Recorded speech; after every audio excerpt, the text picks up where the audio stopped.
Have we been looking at the wrong calendar to see God's timeline?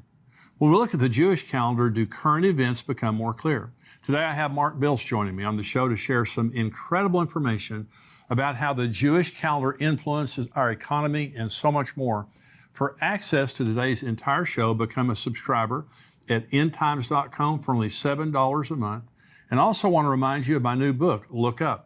It's available now, and just visit the link below to purchase it. I'm Jimmy Evans. Welcome to the Tipping Point Show.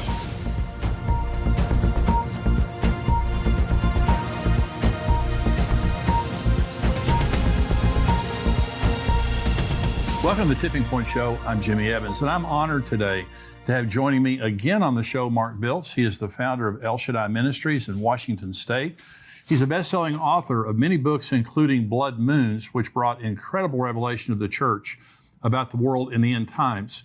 He's also a well-known and popular commentator on the biblical feasts of the Lord. Mark always brings a fresh perspective on Bible prophecy in the end times, and today we're going to be talking about his book, God's Daytimer. And Mark, it's great to have you here. Oh, it's so great to be here. All the way from Washington State, that beautiful place up there. So it's good to have you here. Well, thank you, Jimmy. It's so great. Well, you've got so much incredible revelation. Now, I mentioned the book Blood Moons, and we're going to be talking about that some.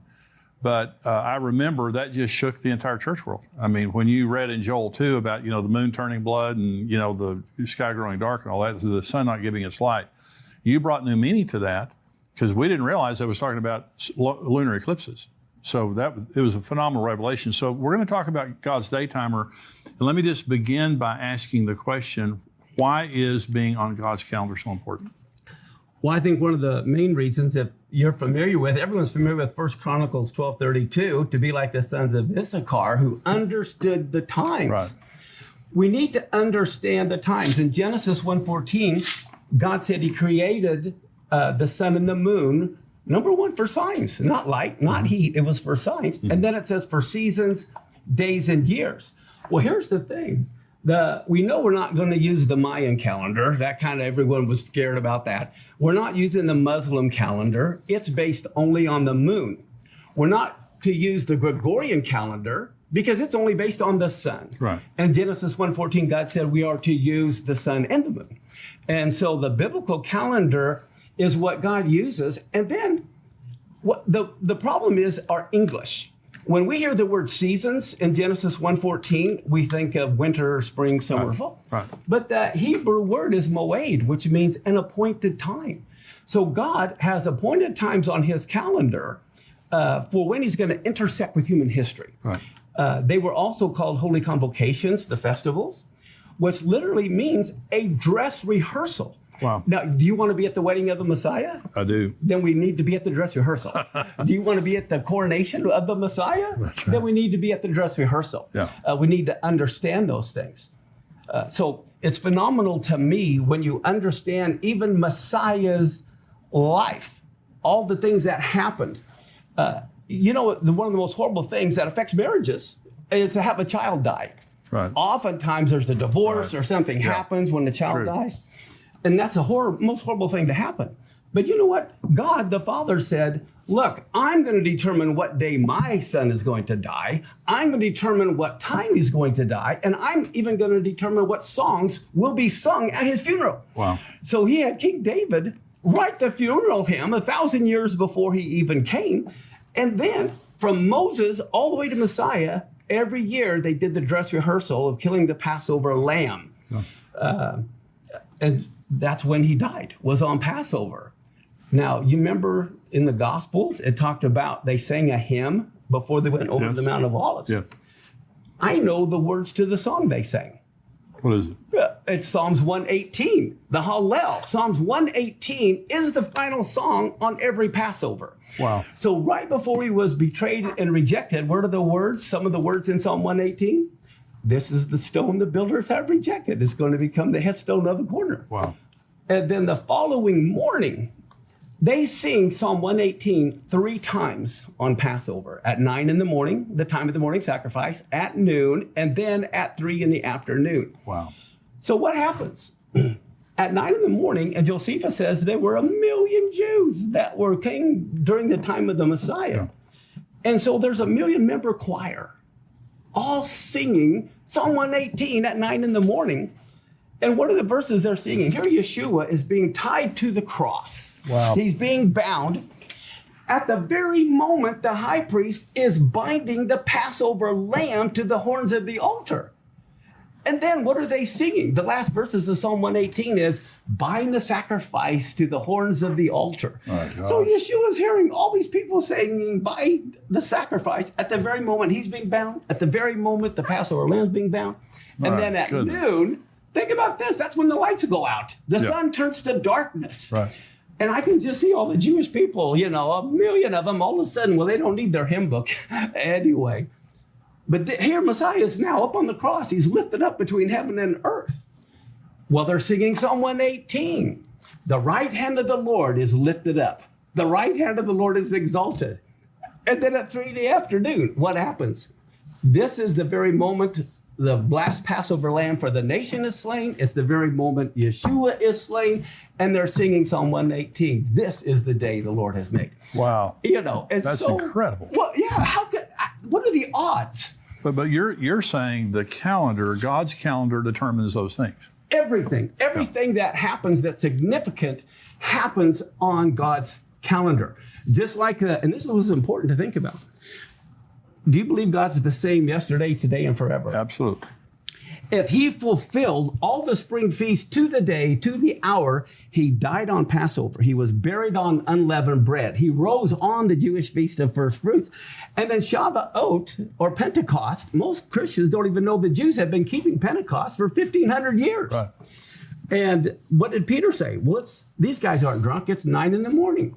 That's the time of the morning sacrifice. Yeah. So even it happened. Well, if God's the same yesterday, today, and forever, if he fulfilled the spring feast to the day, he'll fulfill the fall feast to the day. Right. And they have to happen in order. He can't rise from the dead until he died. Right. And he's not going to, you know. So the time that we're living in now, we have not seen any of the fall feast fulfilled yet. They all are fulfilled a little bit partially. Right. What I mean by that is most Gentiles look at things linear. In the Jewish view, it's more like a slinky. You know, think of it as you repeat circular, but it's at another level. So Right. you see it differently. Because I believe in one sense that Yeshua was literally born on the Feast of Tabernacles. He tabernacled among men. And I can prove that in the Bible. You know, and then of course in John 7, was at the Feast of Tabernacles, you know, when he spoke that thing. So there's multiple fulfillments. So we're about to see I don't know if it'll be the final fulfillment, you know, Yes. the end time fulfillment of trumpets, Yes. of the Day of Atonement, Yes. and of tabernacles. Exactly. That's why you hear trumpets all through the book of Revelation. Yeah, exactly. And there are 7 trumpets. Could each trumpet happen on a different year? Oh, wow. I mean, we have to look at things not just a one-time fulfillment, but every year it could be when one of the trumpets are blown. Wow. So let's talk about the Feast of Trumpets for just a minute. So you believe, I know that I've heard you say before, you believe that the fulfillment of that will be the rapture.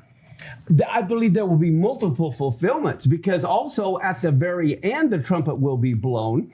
And then at the end of the millennium, the books are opened again. There's another resurrection of the dead. Right. But I believe that the Feast of Trumpets is when the resurrection of the dead will take place. So let's talk about, you're talking about economic cycles that are tied to God's calendar. Definitely. And some people focus on the Shemitah year, but actually what's more important is the first year of the next Shemitah cycle. Right. And you look at all of the stock market crashes over the last 20, 30 years, they all begin at the end of the Shemitah and the beginning of the new cycle. Right. So this would be, now we're living in right now a Shemitah year. Is that No. correct? The Jubilee year. Jubilee year. Last year was the Shemitah year. And this is Jubilee year. This is the Jubilee year. And what do you think is significant about that? This is huge. When you look at gears, separate gears that are all moving, this last Rosh Hashanah, all the gears lined up. It was the first year of a new Shemitah cycle. Okay, and that is the Feast of Trumpets. Right. Well, then Yom Kippur is when you declare the year of Jubilee.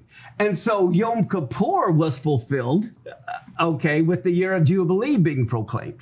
Then Tabernacles, every 7 years, you read in Deuteronomy, I believe 29, is the Hakel. Now, the Hakel is when the king of Israel's responsibility was to gather all of his people together to hear the law being read. So here you have a new Shemitah cycle, trumpets being fulfilled in one sense, it's a new 7-year cycle. Right. Yom Kippur being fulfilled, it's the year of Jubilee, the Hakel. And then the events that have been happening, we're supposed to know the time and seasons. Right. Well, the big earthquake that happened in Turkey, that just happened on what is known as the 15th day of Shavuot. And that's huge because that's the year of the trees. It's when God is watching to see who is bearing fruit. Wow. What people are, what nations are. And it was on that day in Turkey, which is the center of Africa and Asia and Europe, where all the tectonic plates are. Here we have this major earthquake, 7.8. And in research, I found out there was another major earthquake of 7.8 the same year World War I started. Wow. So I believe this is also a war cycle because the 67-year war happened the first year of a Shemitah. The 73 Yom Kippur War happened the first year of a Shemitah. Wow. You've got the Gaza War, the first Intifada, the Quartet began. I mean, it's a war cycle. It's an economic cycle. And there's earthquakes that are tied to all of that as well. One of the things that it really fascinates me is these things don't happen by chance. Exactly. And you're saying Exactly. when you go to God's daytimer, God declares the end from the beginning. Oh, you got it. Yeah. Yeah, that is the key. He declares, we don't have time to really show it on this show, but I can show you in Genesis 1:1, the first word declares everything that happened from the beginning in Hebrew. The very first word of Genesis 1:1 tells you all about the Messiah going to die. Wow. Yeah, it tells you everything about it. And I can even show you the timing of the first and second coming of Messiah in Genesis 1:1 in Hebrew. Good grief. Yeah, it's all there. It is all there, especially in the first word. So where do you believe that we are right now on God's calendar? Because this being a Jubilee year, it's a huge deal. Yes. Well, there won't be another one for 50 years. Exactly. And that's why this is so significant. Yeah. I have a list. I haven't showed you this.